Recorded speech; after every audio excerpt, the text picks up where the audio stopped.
Hello दोस्तों, चंदन mess में आपका स्वागत है। आइए आज हम लोग पढ़ेंगे कक्षा 8 के प्रश्नावली 2.2 प्रश्न संख्या 7। क्वेश्चन नंबर 6 तक हम लोगों ने कर लिया था। क्वेश्चन नंबर 7 है कि पिता ने अपने 3 संतानों के बीच अपनी संपत्ति का बंटवारा 1-2-3 के अनुपात में करता है और अपने लिए 1 लाख रुपया रखता है। यदि उसकी कुल संपत्ति 2.5 लाख मतलब हुआ 2.5 लाख यानी कि 2,50,000 की हो तो प्रत्येक संतान को हिस्से के रूप में क्या मिला। सबसे पहले देखिए कि उसके पिताजी जो है 1 लाख रुपया तो रख लेता है। कुल संपत्ति कितना है? कुल संपत्ति है 2,50,000।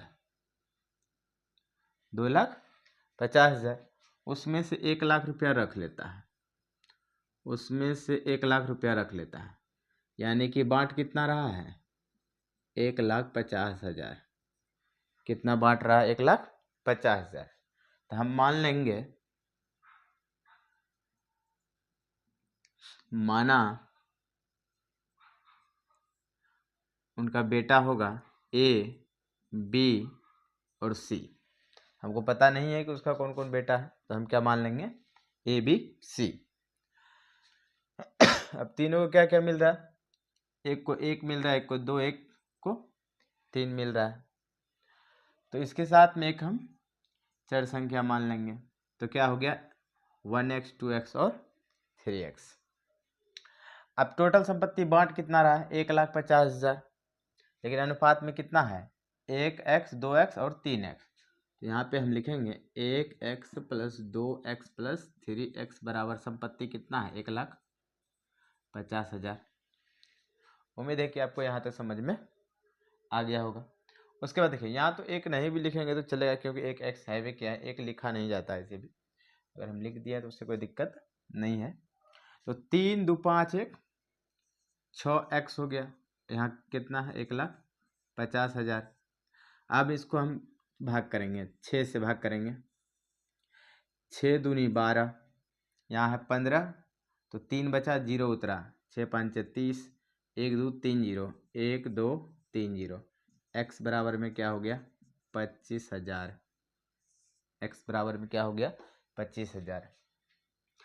अब उनके संतानों को कितना कितना रुपया मिल रहा है? हम माने पहला बेटा मान लीजिए A है, A को कितना मिल रहा है? x ही मिल रहा है। यानी कि पहला को कितना मिल जाएगा? 25,000 मिलेगा। कितना मिल जाएगा? 25,000। दूसरा जो है उसको कितना मिल रहा है? 2x मिल रहा है। 2x यानी कि 2 गुना 25,000 यानी कि 50,000 मिल रहा है। दूसरे को कितना मिल रहा है? 50,000। तीसरा है C, इसको मिल रहा है 3x। इसको कितना मिल गया? आप 3 गुना 25,000 यानी कि इसको 75,000 मिल गया। उम्मीद है कि आपको समझ में आ गया होगा। बहुत ही आसान प्रश्न है। अब 8 नंबर है, 11 के लगातार 3 गुणजों का योग 231 है, तो उन्हें ज्ञात कीजिए। अब ध्यान से समझिए कि हमको बोला कि 11 के लगातार 3 गुणज। अब कहाँ से 11 का 3 गुणज शुरू होगा हमको पता नहीं है। तो हम मान लेंगे, माना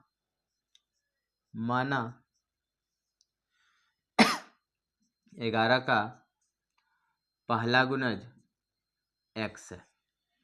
अब देखिए 11 का पहला गुणज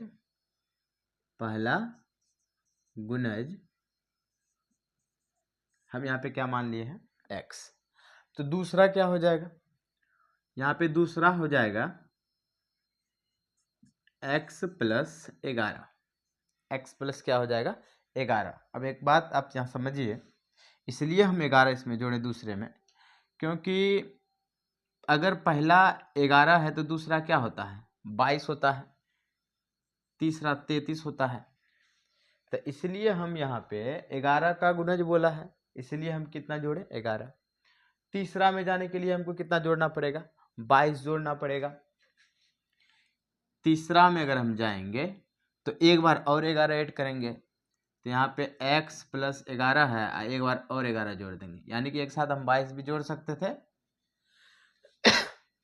तो 11 के लगातार 3 गुणजों का योग क्या हो गया, 231 दिया हुआ है। तो प्रश्न से क्या दिया हुआ है, x प्लस 11 और 11 कितना है, x प्लस 22, इसी के बराबर में कितना दे दिया है, 231। उम्मीद है कि आपको यहाँ तक समझ में आ गया होगा। उसके बाद देखिए x और x और x 3x हो गया, और 22 और 11 कितना होता है, 33, बराबर में 231 है। ये प्लस में 33 है, इधर आ गया तो क्या होगा, माइनस में हो जाएगा। तो 3x बराबर 231 माइनस में 33 हो जाएगा। तो यहाँ पे 3x बराबर कितना हो गया, घटा देंगे तो कितना आ जाएगा,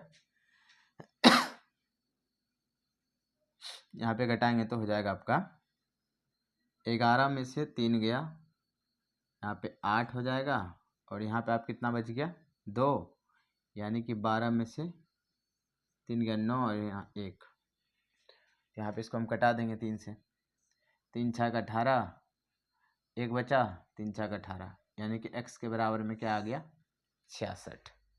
x के बराबर में क्या आ गया, 66। उम्मीद है कि आपको यहाँ तक समझ में आ गया होगा। हमको क्या निकालना है, पहला गुणज, दूसरा और तीसरा। यहाँ पे हम निकाल देते हैं।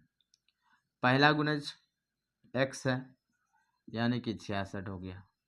दूसरा गुणज x प्लस 11 है, x प्लस 11 है, यानी कि 66 प्लस 11, यहाँ पे हो जाएगा 77।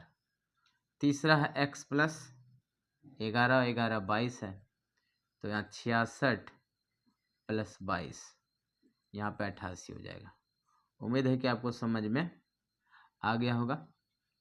अगर आपको वीडियो अच्छा लगे तो लाइक सब्सक्राइब कर लें और अपने दोस्तों के साथ भी शेयर करें। मिलते हैं अगले सवाल में।